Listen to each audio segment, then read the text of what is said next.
الحمد لله كفى والصلاة والسلام على سيد الرسل وخاتم الأنبياء سيدنا محمد المصطفى وأحمد المجتبى وعلى آله وصحبه ومن بهديه مقتدى. أعوذ بالله من الشيطان الرجيم. والذين في أموالهم حق معلوم للسائل والمحروم والذين يصدقون بيوم الدين والذين هم من عذاب ربهم مشفقون إن عذاب ربهم غير مأمون. سبحانك لا علم لنا إلا ما علمتنا إنك أنت العليم الحكيم. رب اشرح لي صدري ويسر لي أمري واحلل عقدة من لساني يفقه قولي واجعل لي وزيرا من أهلي. رب زدني علما وارزقني فهما. ثم أما بعد. گرامی قدر بھائیوں بہنوں اور بچوں، گزشتہ آیتوں میں ہم نے اس آیہ مبارکہ پر پہنچ کر یہ حقیقت دیکھ لی کہ ہر انسان ناشکر اور ناقدر نہیں ہے. ناقدروں اور ناشکراؤں سے الگ ہے جماعت ان لوگوں کی جو علی صلاتہم یحافظون، الذین هم علی صلاتہم دائمون، وہی حضرات جو اپنے نمازوں کے پابند، اپنی نمازوں کے پابند انسان وہ خلق ہلوعن کے جو نقائص ہیں، عیوب ہیں، وہ عیب و نقائص ان لوگوں میں نہیں آئیں گے. ان کے بجائے نماز پر دائم و قائم رہنے والوں میں یہ خوبیاں آئیں گی، یہ خیر آئیں گی ان میں، اور وہ خیر گننے کے قابل، آب زر سے بھی زیادہ قیمتی چیز ہو تو اس سے لکھنے کی یہ مستحق ہے. اللہ کا کلام ہے اور انسانی فلاح و سعادت کا ضامن ہے. دو باتوں کی گارنٹی لے لی جائے میرے بھائیوں بہنوں بچوں، دو باتوں کی گارنٹی لے لی جائے. اللہ کے کلام کے محفل میں بیٹھے ہوئے ہیں. قرآن پر چل کر، قرآن پر جی کر، قرآن پر مرنا سعادت کی ضامن، قرآن سے ہٹ کر جینا، مرنا اور دنیا سے چلا جانا تباہی کی ضامن. اٹل بات ہے یہ. کوئی نسلی یا اصلی یا نسبتی دین کا کیا نام دے اور کیا اس کی عقیدہ اور ایمان ہو، قرآن ناجی ہے، ضامن ہے. اور قرآن کن لوگوں کے ذریعے دنیا میں پھیلی، ان لوگوں کی زندگی بہترین مشعل راہ ہے، کیونکہ وہ قرآن پر چلنے والے ہوتے تھے.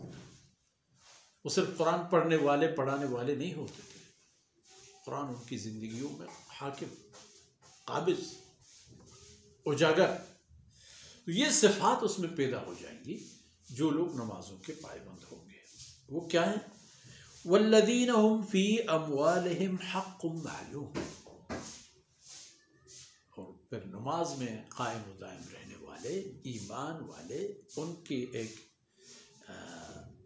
نشانی یہ ہے کہ وہ اپنے آپ کو پابند قرار دیتے ہیں اس بات کی کہ ان کی مال میں ان کے مال میں ایک معلوم اور مخصوص حق ہے. کس کے لیے؟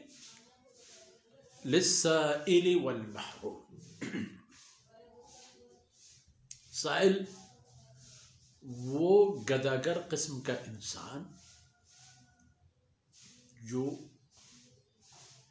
اپنی حاجت لوگوں کے سامنے پیش کرے. وہ بھی 2 قسم کے ہوتے ہیں، کچھ جعلی ہوتے ہیں کچھ اصلی، لیکن ان میں جرأت اظہار ہوتا ہے.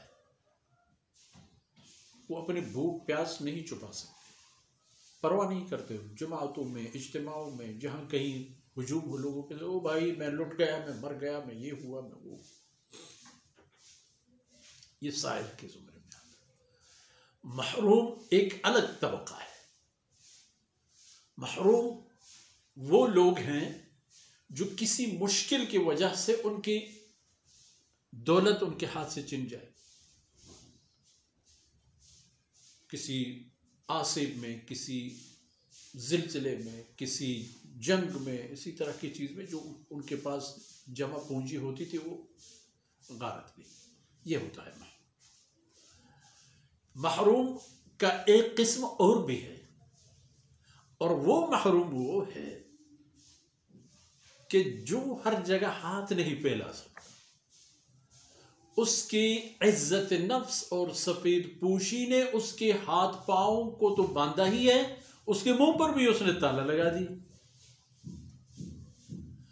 اللہ کی شان یہ دیکھیں کہ رب العالمین نے اس امت کو یہ ذمہ داری نہیں دی ہے کہ کوئی مانگے تو دے دو.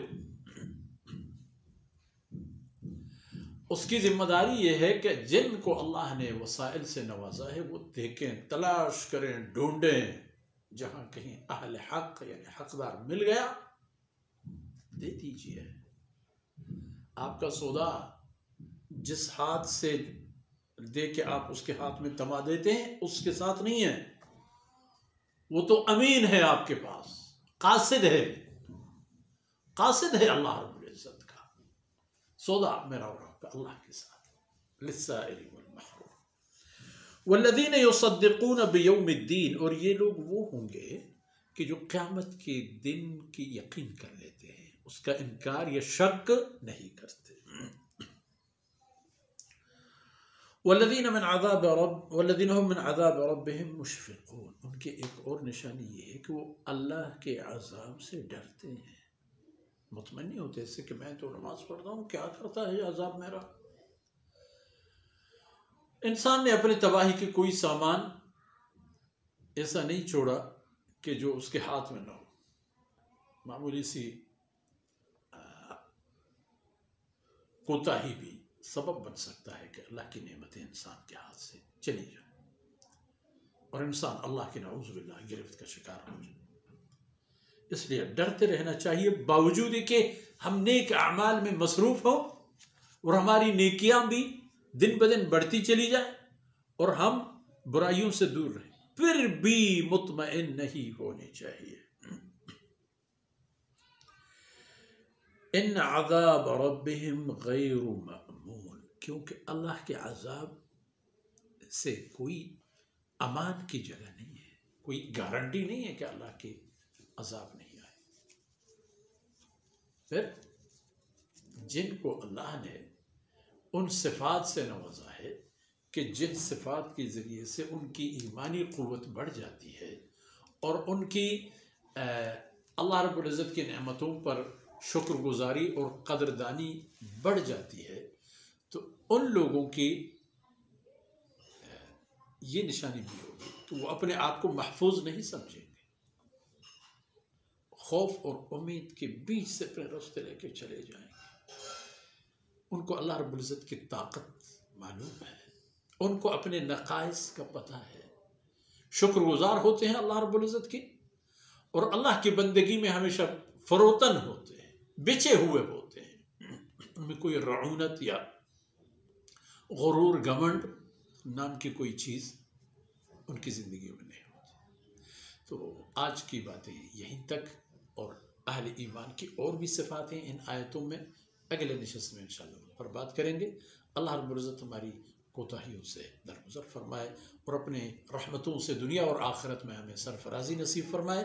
وصلی اللہ علی نبینا محمد وعلی آلہ وصحبہ اجمعین.